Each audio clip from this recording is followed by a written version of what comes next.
صديقي العزيز، خليني في مراجعة النهاردة أخدك معايا في رحلة جديدة في كتاب غير روائي بيتكلم عن التاريخ من كتابة الدكتور شريف شعبان، وهو النبي المفقود أخناتون.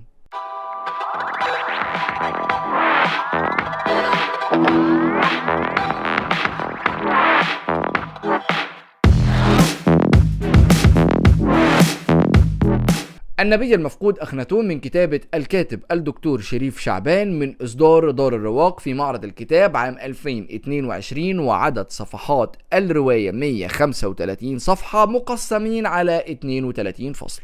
صديقي العزيز، قبل ما نكمل الريفيو ما تنساش انك تعمل لايك وتعمل شير للفيديو، ما تنساش انك انت تعمل سبسكرايب للشانل عشان توصلك كل الريفيوز اللي هتنزل بشكل مكثف جدا من دلوقتي لحد بداية معرض الكتاب، علشان نغطي الكتب اللي احنا قرأناها وما كناش لسه عملنا لها مراجعة. ما تنساش تعمل لايك وشير للفيديو، وما تنساش تعمل سبسكرايب للشانل عشان توصلك كل الريفيوز اللي جايه. يلا بينا نرجع للمراجعة. الحقيقة يا صديقي ان اول حاجة انا عايز اتكلم عليها وعايز اقولها جوه الكتاب ده هو ان الكاتب شريف شعبان عرف يعمل مزج ما بين السرد التاريخي ونسبة من السرد الروائي في عمل كومبو حلو ولطيف كده علشان يتكلم عن الفرعون أخناتون او عن الملك أخناتون اللي فرض الكاتب عنه سؤال هل هو نبي ولا لا. ففي العمل ده الدكتور شريف شعبان كان بيكلمنا عن شخصية أخناتون بشكل روائي بس بدون ما تكتمل عناصر الرواية.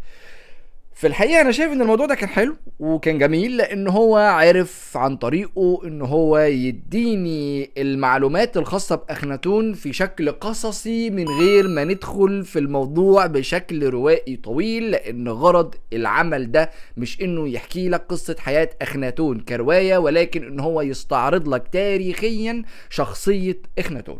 علشان كده دكتور شريف شعبان في هذا العمل الجميل كان جاي وبيتكلم معانا عن شخصية إمنحوتب الرابع اللي عرف بعد كده باسم أخناتون أو إخناتون. إخناتون ولا أخناتون؟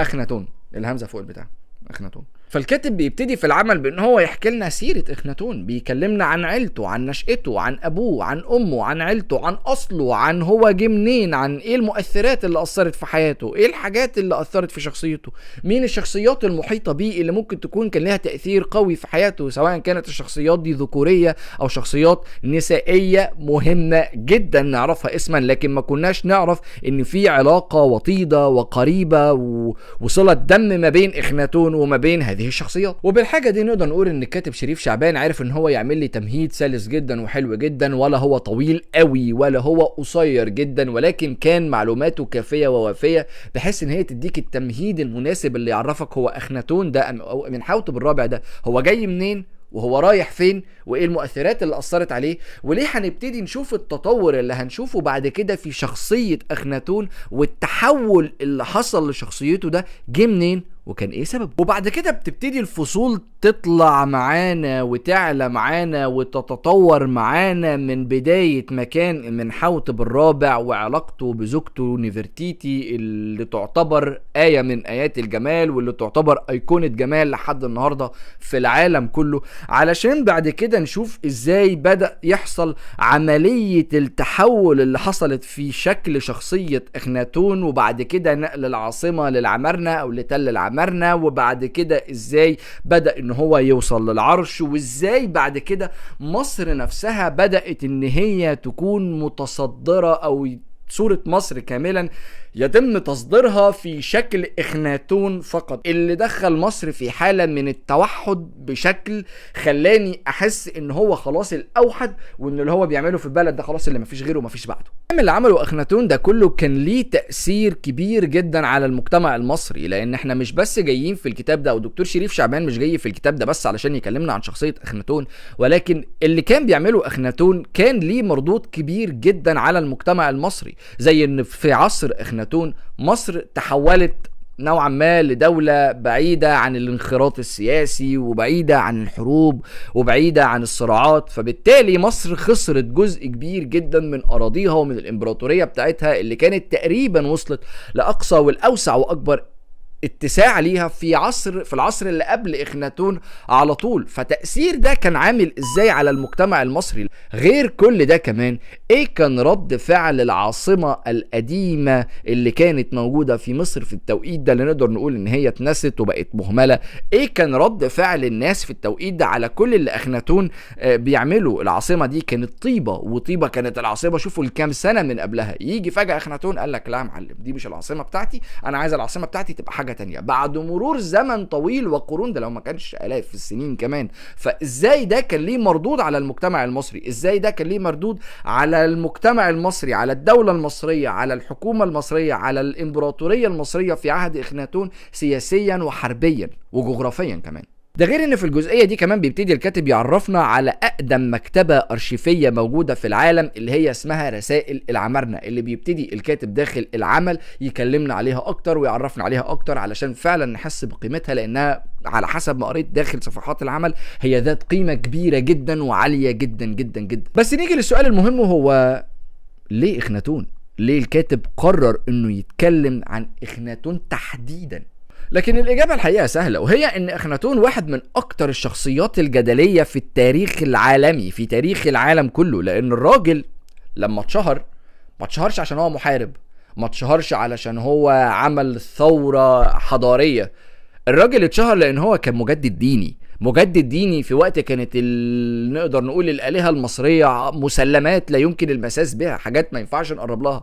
جه بقى الراجل ده فجأة وقال لك بس قفل لي بقى على كل الآلهة دي، تعالى بقى نغير لي النظام ده كله، احنا هنطلع بنظام جديد. علشان كده الكاتب لما بدأ يكلمني زي ما قلت في بداية الريفيو، ما بدأش يتكلم من أول إمنحوتب الرابع اللي بعد كده بقى اسمه اخناتون، لا ده بدأ يكلمني من أول إمنحوتب الثالث، علشان يقول لي مصر كدولة كإمبراطورية كانت عاملة ازاي بعد كده قدوم إمنحوتب الرابع، ثم تحوله إلى اخناتون، ثم زواجه من نفرتيتي، ثم اعتلاءه للعرش، ثم الانتقال للحتة الفلانية. فالكتاب ماشي معاك بشكل تصاعدي جدا، مرتب جدا، مهندم جدا، مدروس جدا، عشان يقولك النقطة اللي انت فيها دي كانت مترتبة على ايه، والنقطة اللي انت فيها دلوقتي هيترتب ايه عليها بعد كده. ثم الانتقال لتل العمارنة، ثم بعد كده الاله اتون او خلق الاله اتون او اختراع الاله اتون، ثم تصميم العاصمة الجديدة بدون سقف. ملناش دعوه بالمطر وملناش دعوه بالعوامل الجويه، احنا هنعمل البلد الجديده من غير سقف. ليه؟ عشان الشمس اتون يدخل كل البيوت اللي موجوده في العاصمه الجديده، ويكون الاله على طول متواجد ما بين افراد الشعب. الفكره ان اخناتون لما عمل الموضوع ده نبذ كل المعبودات المصريه القديمه.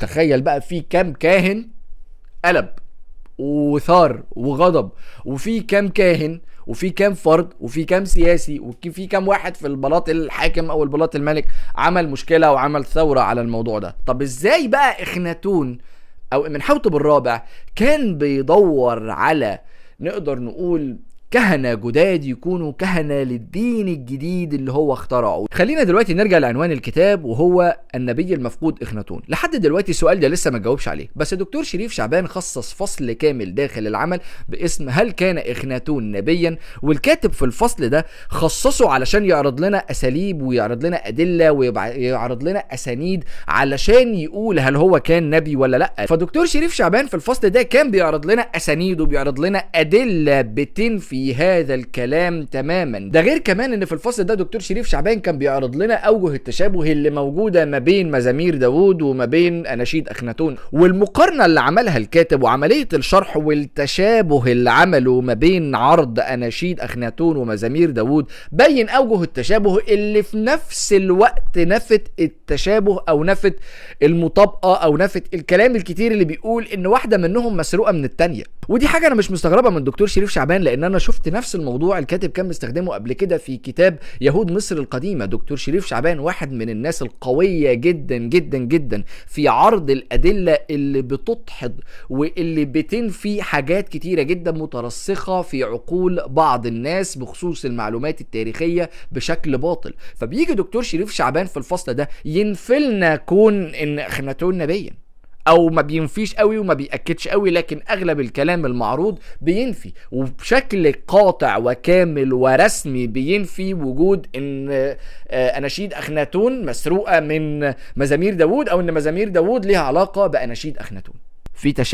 في تشابه لكن الاتنين ما لهمش علاقة ببعض. الفكرة الجميلة ان من اجمل الحاجات اللي كانت موجودة داخل العمل هو وصف حال الشعب المصري من قبل اخناتون، من ايام ما كان ابوه امنحوتب الثالث هو اللي كان حاكم، لان فترة حكم امنحوتب الثالث نقدر نقول ان هي كانت حياة رغدة. ومع ذلك امنحوتب الثالث هو كمان عمل ثورة على التقاليد وعلى العادات لما اتجوز من محبوب توتي اللي كانت تعتبر واحدة من عموم الشعب، ما كانتش واحدة من العيلة المالكة ولا من دم فرعوني ملكي زي ما بيقولوا. علشان كده الكاتب لما ادانا النقطة دي كان بيمهد لنا ان من المنطقي جدا ان ابنه امنحوتب الرابع لما يجي ويعتلي العرش هو كمان يكون مجدد ويكون ثائر على العادات والتقاليد بنوعا ما. يعني الفكرة ان لحد دلوقتي الناس لسه منقسمة ما بين ان اخناتون او امنحوتب الرابع هل هو نبي ولا هل هو ديكتاتور، هل هو كان مجدد ديني ولا هو كان طاغية وحاكم طاغية.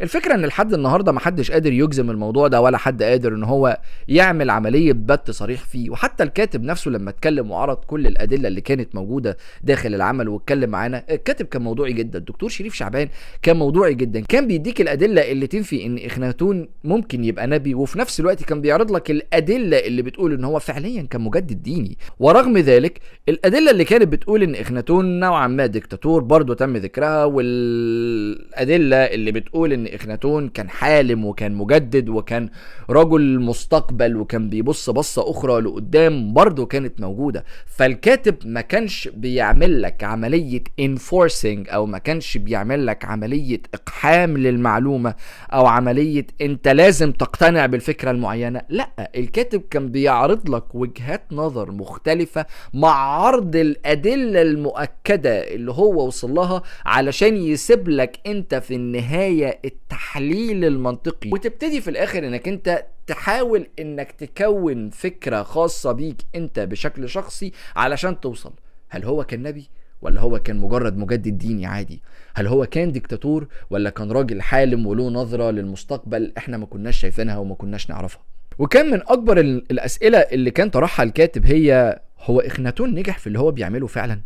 يعني هل افكار اخناتون ترسخت داخل المجتمع المصري، وهل افكار اخناتون ودين اخناتون اصبحوا باقين وهم اللي كملوا في نسيج المجتمع، ولا بعد اخناتون حاول التاريخ انه يمحي اثره وانه يشيله من صفحات التاريخ كاملة هو ودينه ويرجعوا لمعبوداتهم القديمة مرة اخرى؟ دي حاجة من الحاجات يا صديقي اللي انت مش هتعرفها الا اذا قرأت حقيقي العمل علشان تعرف الاجابة المؤكدة ليه، لان في اسئلة كتيرة جدا وفي نقط كتيرة جدا اتكلم عنها الكاتب، زي مثلا حتة ان يويا هو النبي سيدنا يوسف، وهل هو فعلا سيدنا يوسف هو يويا ولا لا؟ هل الشخصية دي هي الشخصية دي ولا مجرد في وجه تشابه ما بين الشخصيتين؟ ومن اهم النقط برضو اللي اتكلم عنها الكاتب وسبك نوعا ما او ادالك البراح انك انت تستكشفها بشخصك وبنفسك وتدور فيها اكتر، كانت ان بداية القصة دي كلها ما كانتش عند اخناتون. فكرة اتون او الاله الموحد كانت موجودة من قبل امنحوتب الرابع اللي هو اخناتون وامنحوتب الثالث ابوه، وان امنحوتب الرابع اخناتون تأثر بالفكرة وخدها to the next level زي ما بيقولوا، خدها للمستوى اللي بعد كده وهو اللي كبرها اكتر ووصلها للشكل اللي احنا شايفينه.